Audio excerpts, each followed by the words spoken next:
सुप्रभात बच्चों। आज हम कक्षा 12 की अंतरा पाठ्यपुस्तक के अध्याय 2 सुमिरनी के मन के, जिसके लेखक हैं चंद्रधर शर्मा गुलेरी, का अध्ययन करेंगे।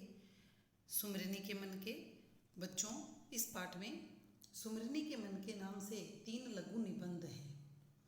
पहला तो है बालक बच गया का मूल प्रतिपाद्य, शिक्षा ग्रहण की सही उम्र। ये जो पहला है, इसके अंदर निबंध है छोटा सा बच्चों। इसका मूल प्रतिपाद्य यानी उद्देश्य क्या है, शिक्षा ग्रहण की सही उम्र क्या होनी चाहिए। लेखक के अनुसार मानस के विकास के लिए शिक्षा होनी चाहिए, न कि शिक्षा के लिए मनुष्य, यानी कि मनुष्य का विकास करने के लिए शिक्षा होनी चाहिए। बल्कि ऐसा नहीं है भी शिक्षा के लिए मनुष्य की आवश्यकता है। बच्चे पर शिक्षा लादनी नहीं चाहिए, बल्कि बच्चे के मन में शिक्षा के प्रति रुचि पैदा की जानी चाहिए। दूसरा निबंध है घड़ी के पुर्जे। घड़ी के पुर्जे में लेखक ने धर्म के रहस्यों को जानने पर धर्म उपदेशकों द्वारा लगाए गए प्रतिबंधों को घड़ी के उदाहरण से समझाया है। और तीसरा निबंध है बच्चों ढेले चुन लो में लोक विश्वासों में निहित अंधविश्वासों पर प्रहार किया गया है। यानी जो हम हमारे समाज में लोक विश्वास यानी हमारे समाज में जो प्रचलित हैं, उन अंधविश्वासों पर लेखक ने क्या किया है, प्रहार किया है। सबसे पहले है बच्चों सुमिरनी के मन के का पहला निबंध बालक बच गया। एक पाठशाला का वार्षिकोत्सव था, मैं भी वहाँ बुलाया गया था। वहाँ के प्रधान अध्यापक का एकमात्र पुत्र, जिसकी अवस्था 8 वर्ष थी, बड़े लाड से नुमाइश में मिस्टर हादी के कोल्हू की तरह दिखाया जा रहा था। उसका मुंह पीला था, आंखें सफ़ेद थी, दृष्टि भूमि से उठती नहीं थी। प्रश्न पूछे जा रहे थे, उनका वह उत्तर दे रहा था। धर्म के लक्षण वह सुना गया, 9 रसों के उदाहरण दे गया, पानी के 4 डिग्री के नीचे शीतता में फैल जाने के कारण और उससे मछलियों की प्राण रक्षा को समझा गया, चंद्र ग्रहण का वैज्ञानिक समाधान दे गया, अभाव को पदार्थ मानने न मानने का शास्त्रार्थ कह गया। इंग्लैंड के राजा 8वें हैरी की स्त्रियों के नाम और पेशवाओं का कुर्सीनामा सुना गया। यह पूछा गया कि तू क्या करेगा। बालक ने सीखा सिखाया उत्तर दे दिया कि मैं यावत जन्म लोक सेवा करूँगा। मतलब बच्चों कि इसमें लेखक हमें क्या बता रहा है कि भी एक प्रधानाध्यापक थे और उनका बेटा था। उस बेटे से जैसे प्रश्न पूछे गए, यानी कि उससे प्रश्न पूछे तो उसने क्या कर दिया, उस बच्चे को रटाया गया था कि इसका ये उत्तर है, इसका ये, यानी उसको जैसे रटी रटाई बातें थी, उस बच्चे ने क्या कर दी, वैसी की वैसी सब लोगों के सामने कह दी। क्यों? क्योंकि उस प्रधानाध्यापक ने क्या किया था, उस बच्चे को सिखा रखा था कि तुम्हें ये प्रश्न पूछे तो तुम्हें ऐसे उत्तर देना है, ये प्रश्न पूछे तो ऐसे उत्तर देना है। तो लेखक कहते हैं कि उस बच्चे को मतलब क्या कर दिया कि ऐसे एकदम उसको पाठ पढ़ाया हुआ था, उसी प्रकार वह बच्चा बोला था। सभा वाह वाह करती सुन रही थी, पिता का हृदय उल्लास से भर रहा था। एक वृद्ध महाशय ने उसके सिर पर हाथ फेर कर आशीर्वाद दिया और कहा कि जो तू इनाम मांगे वहीं दे। बालक कुछ सोचने लगा। पिता और अध्यापक इस चिंता में लगे रहे, देखे कि यह पढ़ाई का पुतला कौन सी पुस्तक मांगता है। बालक के मुख पर विलक्षण रंगों का परिवर्तन हो रहा था। हृदय में कृत्रिम और स्वाभाविक भावों की लड़ाई की झलक आंखों में दिख रही थी। कुछ खांस कर गला साफ कर नकली पर्दे के हट जाने पर स्वयं विस्मित होकर बालक ने धीरे से कहा, लड्डू। पिता और अध्यापक निराश हो गए। यानी कि पिता और जो उसके पिता थे वो तो प्रधानाध्यापक थे, और दूसरे जो अध्यापक थे जो उसको तोते की तरह रटवाते थे, तो वो सब निराश हो गए। उन्होंने सोचा भी बच्चा तो क्या मांगेगा, पुस्तक मांगेगा, लेकिन बच्चा तो बच्चा है, उसका बाल मन है। इतने समय तक मेरा श्वास घुट रहा था। तो लेखक कहते हैं कि मैं इतने समय से उस बच्चे को देख रहा था और मेरा सांस घुट रहा था, यानी कि मुझे पीड़ा हो रही थी कि इस बच्चे के लिए शिक्षा का महत्व कहाँ है, कि शिक्षा का तो इसके लिए कोई महत्व ही नहीं है, यानी शिक्षा तो इसके ऊपर लाद रखी है। अब मैंने सुख से सांस भरी। उन सब ने बालक की प्रवृत्तियों को गला घोंटने में कुछ उठा नहीं रखा था, पर बालक बच गया। यानी कि उन सब ने मिलकर उस बालक की जो बाल मन की जो प्रवृत्तियां हैं उनको दबाने का बहुत प्रयास किया था, यानी उसे तोते की तरह रटवा रखा था। जो उस बच्चे की इच्छा थी, उस इच्छा को कहीं भी कोई महत्व दिया ही नहीं गया था। लेकिन बालक ने जब इनाम के रूप में लड्डू मांगा तो मेरे मन को संतुष्टि हुई कि भी कहीं ना कहीं, तो लेखक कहते हैं भी फिर मेरे मन संतुष्ट हुआ कि कहीं जो है इस चीज़ को यानी कि अपने जो ये चाहता है, जो अपने मन से चाहता है वो चीज़ लेना चाहता है। यानी कि जो इसके बाल मन चाहता है कि बच्चा क्या है कि उसे पता नहीं है तो वो खाने की चीज़ के ऊपर भी ध्यान नहीं देता, तो उसने क्या कह दिया कि मुझे तो लड्डू चाहिए। उसके बचने की आशा है क्योंकि वह लड्डू की पुकार जीवित वृक्ष के हरे पत्तों का मधुर मृमर था, मरे काठ की अलमारी की सिर दुखाने वाली खड़खड़ाहट नहीं। कि वो हरे पत्तों का यानी जो उसने लड्डू मांगा, ये बात ये अभिव्यक्त करती है कि अभी भी उस बच्चे के मन में जो बाल सुलभ चंचलता है वो शेष थी, लादी हुई शिक्षा के नीचे दबी नहीं थी। जैसे वृक्ष के हरे हरे पत्तों का जो मधुर ध्वनि सुनाई देती है और एक जो काठ की अलमारी है सिर दुखाने वाली यानी पुरानी अलमारी है, वो उसकी खड़खड़ाहट जब होती है तो हम उससे क्या होते हैं, परेशान हो जाते हैं। तो ऐसे ही वो नहीं थी, बल्कि उसमें अभी भी सजीवता बाकी थी, यानी उस बच्चे के अंदर अभी भी बाल सुलभ चंचलता बाकी थी, जिसका उपयोग करके वह अपने मन के अनुसार भी काम करने में सक्षम था। अब देखो दूसरा निबंध है बच्चों, घड़ी के पुर्जे। घड़ी के पुर्जे कि घड़ी के जो पुर्जे होते हैं ना, घड़ी का उदाहरण देकर लेखक ने हमें किस पर व्यंग्य किया है, जो धर्म उपदेशक यानी धर्म ग्रंथों को जानने वाले होते हैं उनके ऊपर किया है। धर्म के रहस्य जानने की इच्छा प्रत्येक मनुष्य न करे, जो कहा जाए वही कान ढलकाकर सुन ले। इस सतयुगी मत के समर्थन में घड़ी का दृष्टांत का मतलब होता है बच्चों उदाहरण, बहुत तालियां पिटवा कर दिया जाता है। घड़ी समय बतलाती है, किसी घड़ी देखना जानने वाले में से समय पूछ लो और काम चला लो। यदि अधिक करो तो घड़ी देखना स्वयं सीख लो, किंतु तुम चाहते हो कि घड़ी का पीछा खोल कर देखें, पुर्जे गिन लें, उन्हें खोल कर फिर जमा दें, साफ करके फिर लगा दें, यह तुमसे नहीं होगा, तुम उसके अधिकारी नहीं हो। यह तो वेद शास्त्रज्ञ धर्माचार्य का ही काम है कि घड़ी के पुर्जे जाने, तुम्हें इससे क्या इस उपमा से जिज्ञासा बंद हो जाती है। लेखक कहते हैं कि जो धर्म ग्रंथों को जानने वाले होते हैं वो हमारे सामने क्या है, धर्म का जैसा रूप हमारे सामने लाते हैं तो हम उसको वैसे ही मानने लग जाते हैं।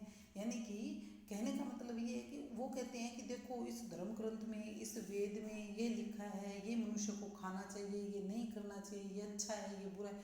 तो हम क्या करते हैं, उन उपदेशकों की बातों पर विश्वास करते हैं और उसके अनुसार ही क्या करते हैं, काम करते हैं। लेकिन लेखक ये कहता है कि क्या उन धर्म ग्रंथों को जानने का अधिकार हमारा नहीं है भाई, हम भी तो उनके बारे में जान सकते हैं, हमें भी जिज्ञासा तो रखनी चाहिए। इसी दृष्टांत को बढ़ाया जाए तो जो उपदेशक जी कह रहे हैं उसके विरुद्ध कई बातें निकल आएंगी। घड़ी देखना तो सिखा दो, उसमें तो जन्म और कर्म की पख न लगाओ। फिर दूसरे से पूछने का टंटा क्यों, गिनती हम जानते हैं, अंक पहचानते हैं, सुइयों की चाल भी देख सकते हैं, फिर आंखें भी हैं, तो हमें ही न देखने दो। पड़ोस की घड़ियों में दोपहर के 12 बजे हैं, आपकी घड़ी में आधी रात है, जरा खोल कर देख न लेने दीजिए कि कौन सा पेच बिगड़ रहा है। यदि पुर्जे ठीक हैं और आधी ही रात ही है तो फिर हम सो जाएंगे, दूसरी घड़ियों को गलत न मान लेंगे, पर जरा देख तो लेने दीजिए। वो कह रहे हैं भी घड़ी है, हमें पता लग गया भी हमारी घड़ी में तो दिन के 12 बजे और दूसरे की घड़ी में रात के 12 बजे और बाहर रात हो रही है, भी हमें लग रहा है कि भी रात हो रही है, तो इसका मतलब हमारी घड़ी में क्या है, कोई ना कोई खराबी आ गई है हमारी घड़ी में।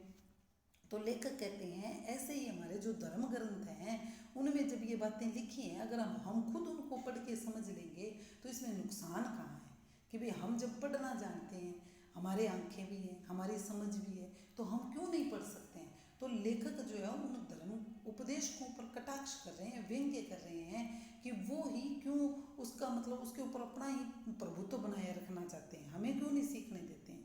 पुर्जे खोलकर ठीक करना उतना कठिन काम नहीं है, लोग सीखते भी हैं, सिखाते भी हैं। अनाड़ी के हाथ में चाहे घड़ी मत दो, पर जो घड़ी साजी का इम्तिहान पास कराया है उसे तो देखने दो। यानी कि जो पढ़ लिख गया है, वे चलो आम आदमी है, वो नहीं समझ सकता है उपदेश धर्म ग्रंथों में क्या लिखा है, लेकिन जो पढ़ा लिखा हुआ व्यक्ति है वो तो समझ ही सकता है। जैसे कि कोई घड़ी ठीक करने वाला है, जिसने घड़ी ठीक करने की ट्रेनिंग ले रखी है, तो वो तो घड़ी ठीक ही कर सकता है। साथ ही यह भी समझा दो कि आपको स्वयं घड़ी देखना, साफ करना और सुधारना आता है कि नहीं। हमें तो धोखा होता है कि परदादा की घड़ी जेब में डाले फिरते हो, वह बंद हो गई है, तुम्हें न चाबी देना आता है न पुर्जे सुधारना। तो और दूसरों को हाथ नहीं लगाने देते।